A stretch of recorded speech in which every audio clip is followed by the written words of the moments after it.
اللہ تبارک و تعالی نے قرآن مجید کے اندر اہل یہود کی بہت ساری غلطیوں کا اور نافرمانیوں کا ذکر فرمایا۔ اس ذکر کرنے سے مقصود یہ ہے کہ امت مسلمہ اپنے اندر سے ان غلطیوں، سستیوں اور کمزوریوں کو دور کرے۔ کسی بھی قوم کا تذکرہ قرآن مجید نے جب بھی فرمایا ہے عبرت کے لیے فرمایا۔ جو قومیں تباہ کر دی گئیں، صفحہ ہستی سے مٹا دی گئیں، کون سے جرائم تھے، کون سی ان کی خطائیں تھیں، کیا سبب بنا جس کی وجہ سے انہیں اتنے سخت قسم کی سزاؤں کا سامنا کرنا پڑا، اور نتیجتاً ان لوگوں کا نام و نشان اور ان کی بستیاں تک صفحہ دہر سے ختم ہو گئیں۔ ہمیں ان چیزوں کو اپنے اندر سے دور کرنا ہے اور اپنے سے ان چیزوں کو ہمیشہ دور ہی رکھنا ہے۔ ایک بہت بڑا مسئلہ بنی اسرائیل کے اندر یہ تھا کہ وہ حق بات نہیں کہتے تھے۔ ہوتا یہ ہے کہ جب انسان حق بات بیان کرتا ہے تو کچھ لوگ اس کے مخالف ہو جاتے ہیں۔ آپ کسی شخص کے ساتھ اتنی دیر تک پوری محبت رکھ پاتے ہیں جب آپ اس کی ہر بات میں اس کی تائید کرتے ہیں۔ جہاں آپ کسی کو روکتے ہیں، منع کرتے ہیں یا اظہار حق کرتے ہیں، وہاں وہ شخص مخالفت شروع کر دیتا ہے۔ کبھی بھی ایسا نہیں ہوتا کہ کسی شخص کو آپ نے کسی کام سے روکا ہو اور بڑی جلدی وہ رک گیا ہو، وہ اسے کڑوی گولی محسوس کرتا ہے۔ دو حکم ہیں شریعت اسلامیہ میں مسلمانوں کے لیے، ایک یہ ہے کہ تأمرون بالمعروف، نیکی کا حکم دو، اور ایک یہ ہے کہ وتنہون عن المنکر، برائی سے منع کرو۔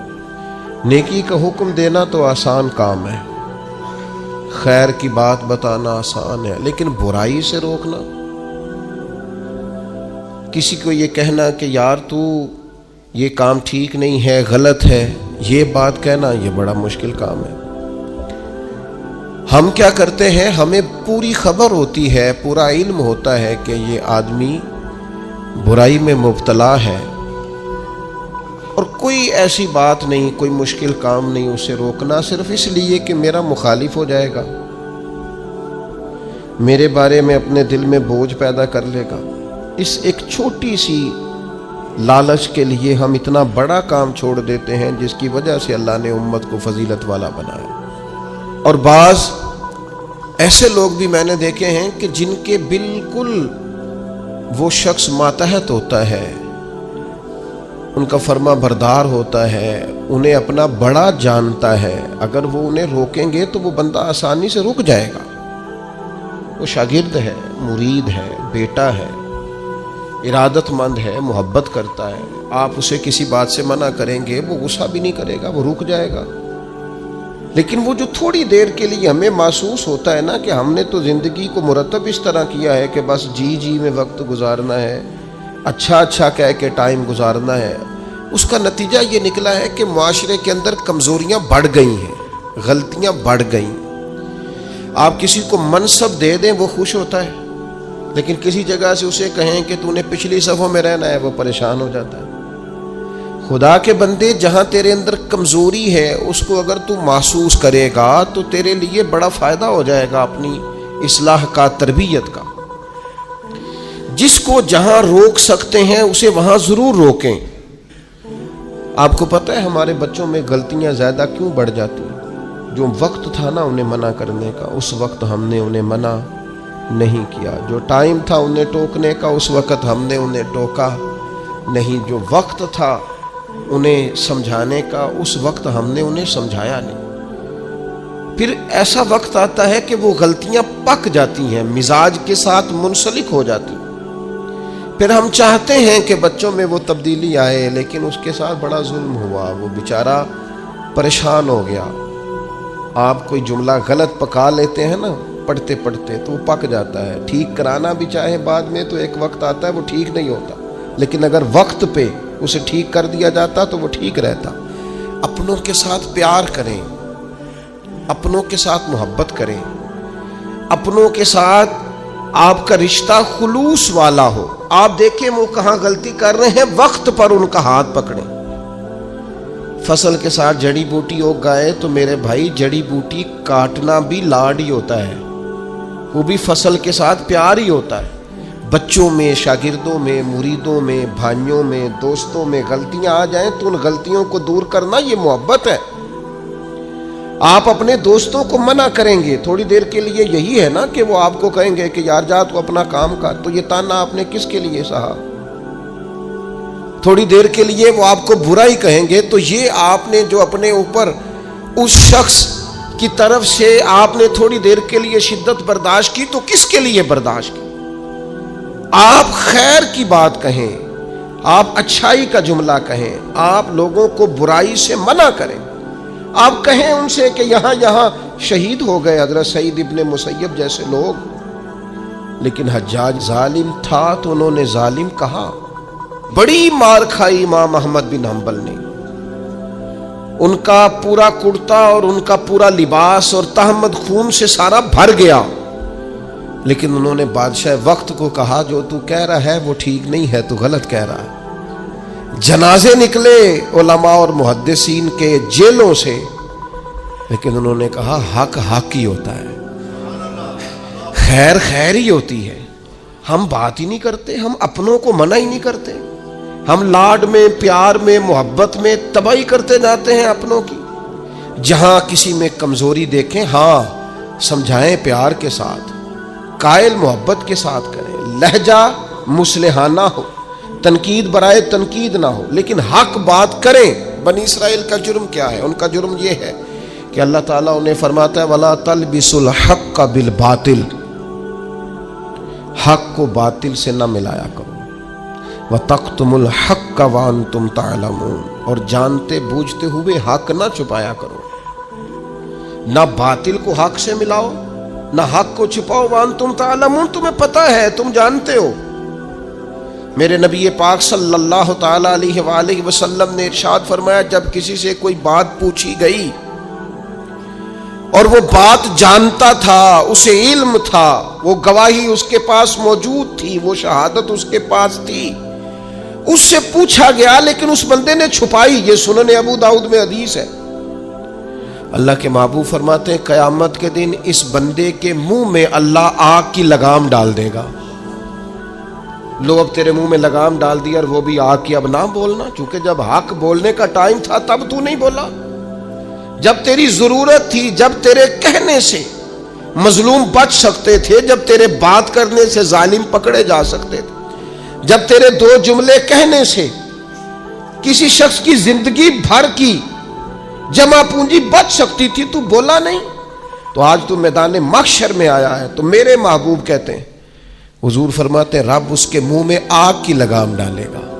اقبال کہنے لگے اپنے بھی خفا مجھ سے ہے اور بیگانے بھی ناخوش، کیوں؟ میں کہتا ہوں وہی بات سمجھتا ہوں جسے حق۔ یہ میری مجبوری ہے کہ میں نے ہمیشہ حق کہا ہے، تو اپنے بھی خفا مجھ سے ہیں اور بیگانے بھی ناخوش۔ سب جگہ پہ میں ملامتی ہوں، ہر شخص میرے بارے میں رائے دیتا ہے کہ بڑا سخت گیر آدمی ہے، بڑے مزاج کے اندر شدت پائی جاتی ہے، کیوں؟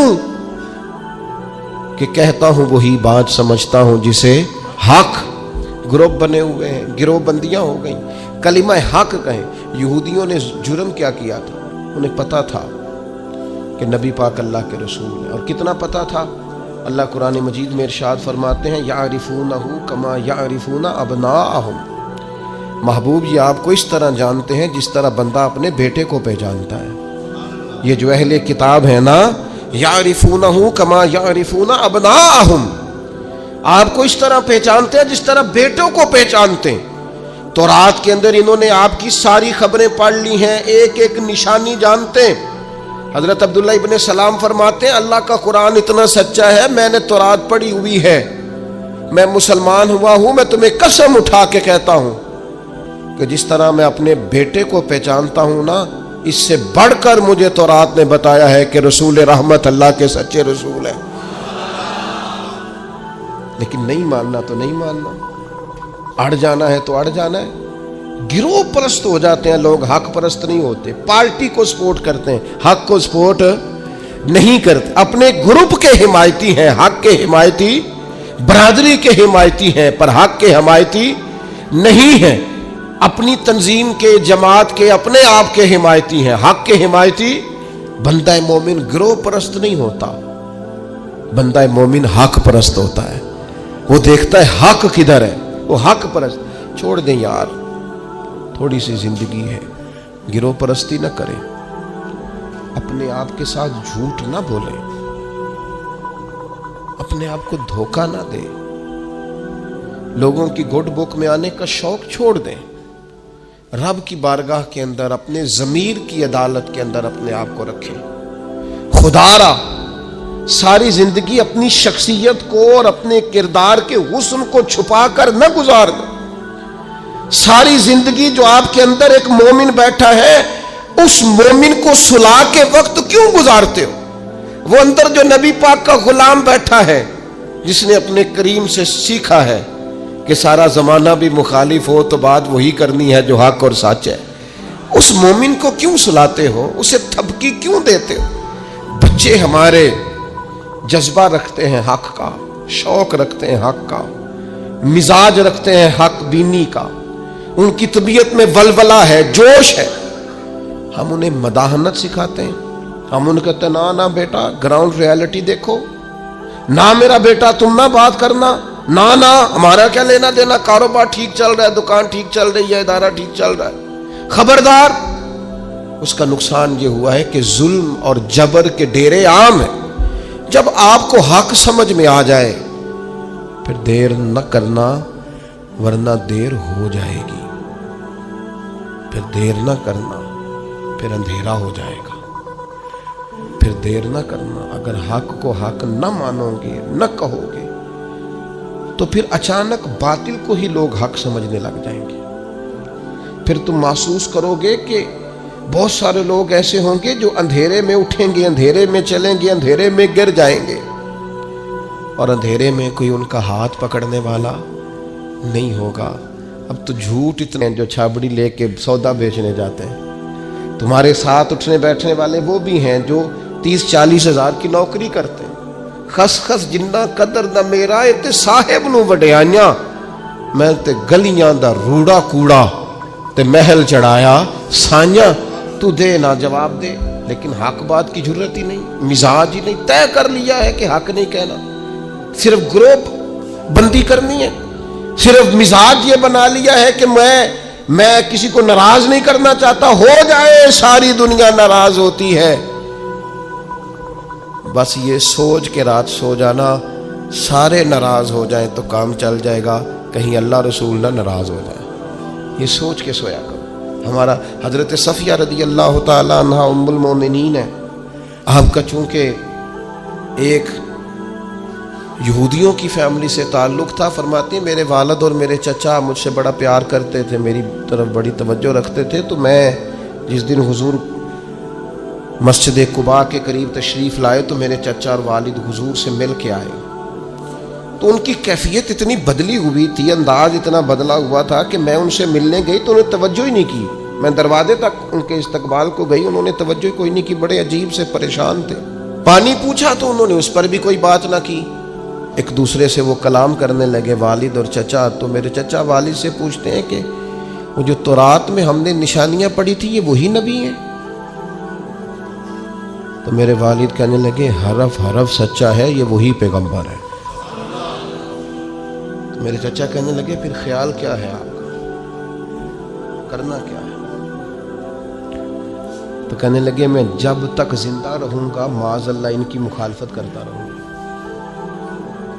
حق پہنچ گیا ہے، اطلاع آ گئی ہے، انشراح صدر ہو گیا ہے، دل گواہی دے رہا ہے سچے رسول۔ حضرت صفیہ رضی اللہ تعالیٰ عنہ ام المومنین فرماتی ہیں کہنے لگے یہ وہی رسول ہیں، ایک ایک بات سچی ہے، ایک ایک حرف سچا ہے، ایک ایک قول سچا ہے، ان کی تو ادائیں بھی وہی ہیں جو تورات زبور انجیل میں لکھی ہیں، لیکن میں ساری زندگی مخالفت کروں گا، ہم نے غور کرنا ہے یہودیوں والی یہ عادت کہیں مسلمانوں میں تو سرایت نہیں کر گئی؟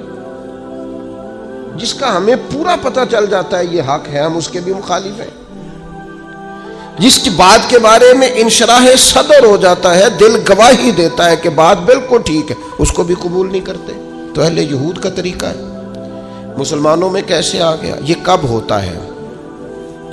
یہ کیوں ہوتا ہے؟ کیا چیز وجہ بنتی ہے کہ جب انسان اس طرح کا رویہ اختیار کرتا ہے؟ تو قرآن مجید نے اسے بھی بیان کیا، فرمایا ارأیت من اتخذ الہہ ہواہ، کیا آپ نے اس شخص کو دیکھا ہے جس نے اپنے نفس کی خواہش کو ہی اپنا خدا بنا لیا؟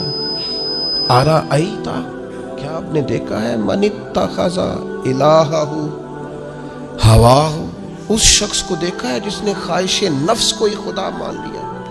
نبی پاک صلی اللہ تعالی علیہ وسلم نے ارشاد فرمایا آسمان کے سائے کے نیچے اللہ کے سوا پوجے جانے والے معبودوں میں سے سب سے سنگین اللہ کے نزدیک وہ معبود ہے جو لوگ اپنے نفس کی خواہش کو معبود بنا کے پوجتے ہیں۔ رب کہتا ہے انہوں نے اللہ کے مقابلے میں معبود بنا لیا۔ کس کو؟ نفس کی خواہش کو۔ ایک طرف اللہ کا حکم ہے، ایک طرف نفس کی خواہش ہے، چلتے کس طرف ہیں؟ رب کہتے ہیں انہوں نے نفس کی خواہش کو اپنا معبود بنا لیا، اللہ کا حکم نہیں مانتے۔ میں آپ سے ایک بات پوچھتا ہوں، جنازے کو بھی نماز ہی کہتے ہو نا؟ اس کا پورا نام کیا ہے؟ وہ بھی نماز ہے، اور فجر والی بھی نماز ہے۔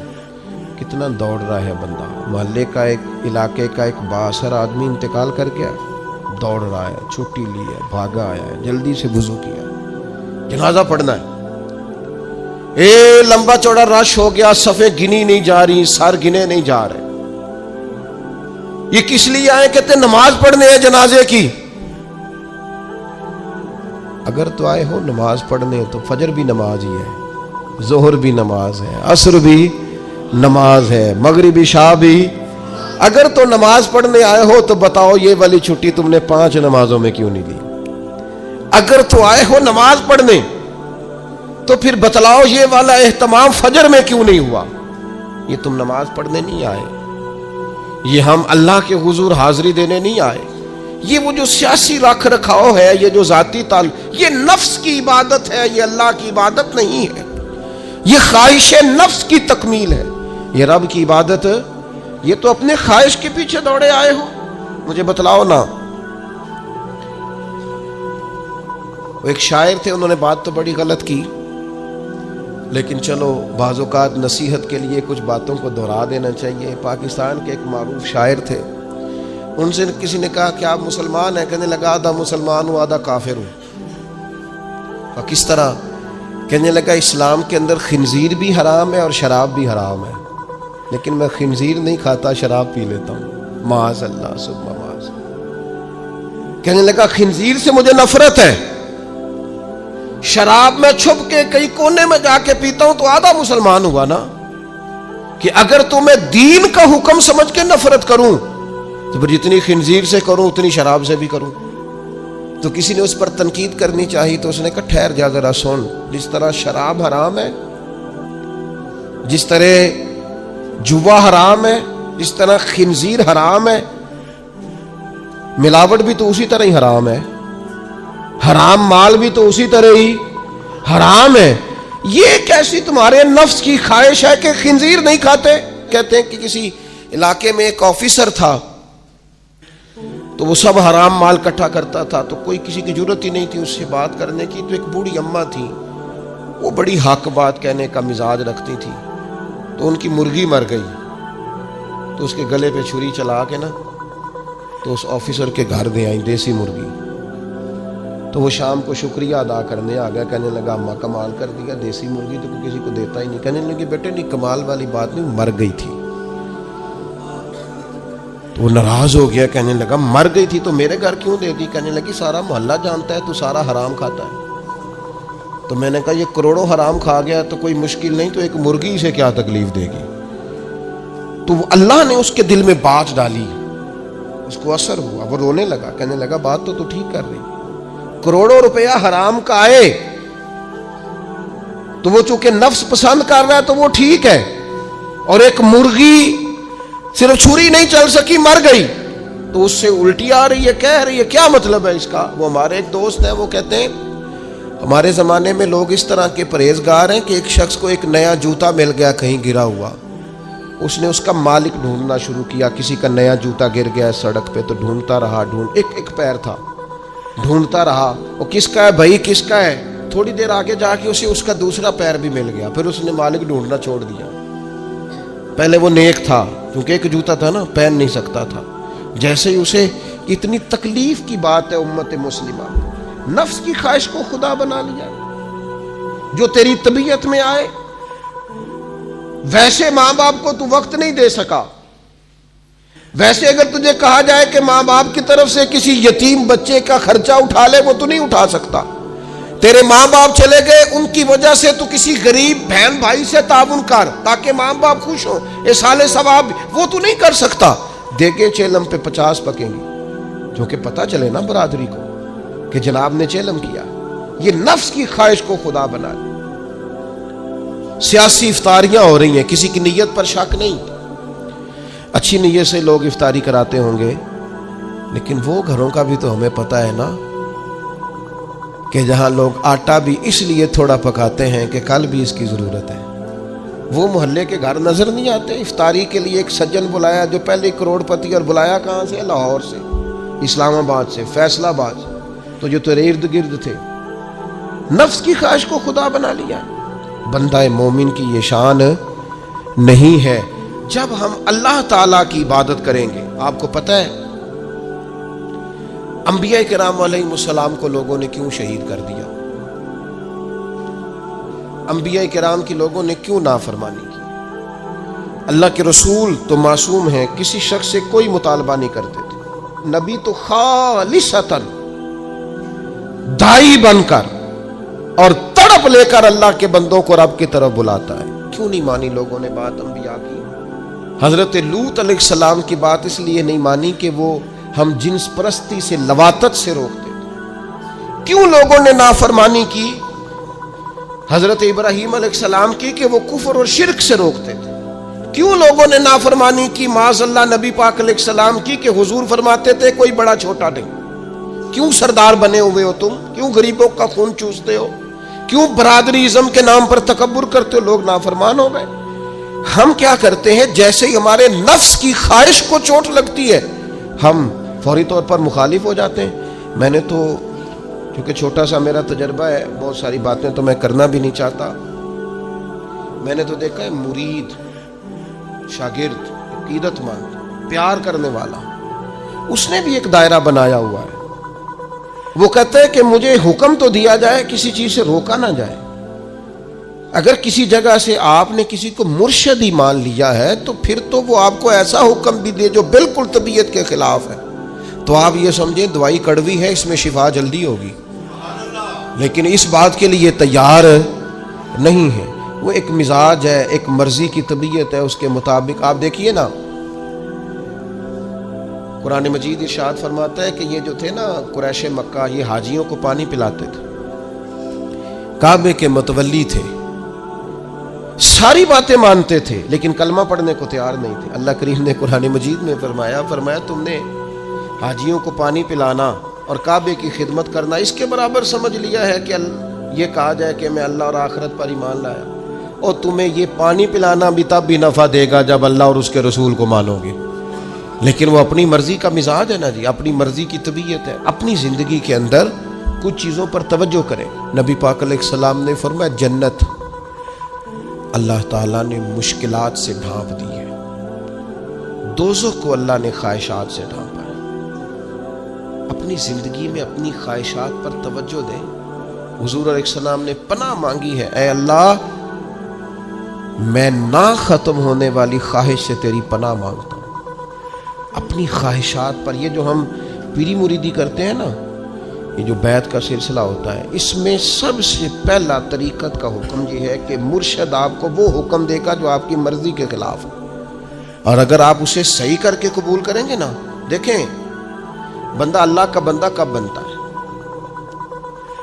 اللہ کا بندہ تب بنتا ہے جتنا مزہ اسے نیند میں آتا ہے نا، اگر اتنا ہی مزہ اسے فجر کے وقت نیند چھوڑنے کا آئے نا، پھر وہ رب کا بندہ ہے۔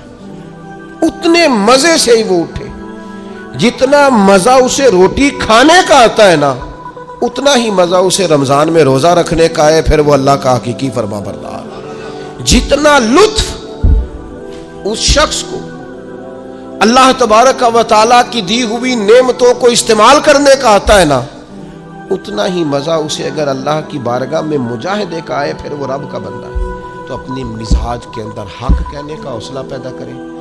آپ کے دائیں بائیں جو لوگ غلطیاں کریں انہیں محبت سے سمجھانے کی کوشش کریں، اور کچھ تھوڑا سا نا نفس کی مخالفت کم، جو آپ کی طبیعت میں چاہے وہ ہو جائے تو مزہ کیا رہا۔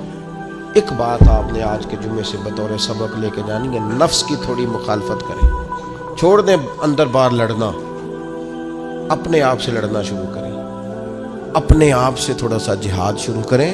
ہمارا سب سے زیادہ مسئلہ اپنے ساتھ ہے، ہمیں کسی نے پریشان نہیں کیا، صرف ہماری اپنی خواہشات نے پریشان کیا۔ آپ خواہشات سے تھوڑا سا لڑیں، ایک ایک دو دو کر کے خواہشات کو چھوڑیں، آپ خود محسوس کریں کہ زندگی حسین ہو گئی ہے۔ میرے ایک سنگی ہیں، اختلاف ہو گیا ان کا گھر کے اندر، تو میں نے بلایا، میں نے کہا کیا ہوا ہے؟ تو انہیں پہندے سٹے آکھیا، انہوں نے کہا حضور ساری غلطی میری ہے، بڑی کوشش کرنا پر میرا اپنے آپ تے کنٹرول، میرا دل خوش ہو گیا، ورنہ آج کل ساری غلطی میری ہے، یہ تے سوال ہی نہیں نہ پیدا ہوتا، میں تے غلطی کراں، یہ کتے لکھے ہے، میں ہی تے نہیں کرتا، باقی ساری دنیا کر دی۔ یہ چھوڑ دیں، یہ بہت بڑی بات ہے کہ انسان تھوڑا سا دو قدم پیچھے ہٹ کے کہ نہیں، غلطی تو ساری ڈھونڈتا پھرتا ہوں، اے اقبال میں اپنے آپ کو ڈھونڈتا پھرتا ہوں، اے اقبال اپنے ڈھونڈتا پھرتا ہوں، اے اقبال اپنے آپ کو، آپ ہی گویا مسافر، آپ ہی منزل ہوں میں، وما علینا الا البلاغ۔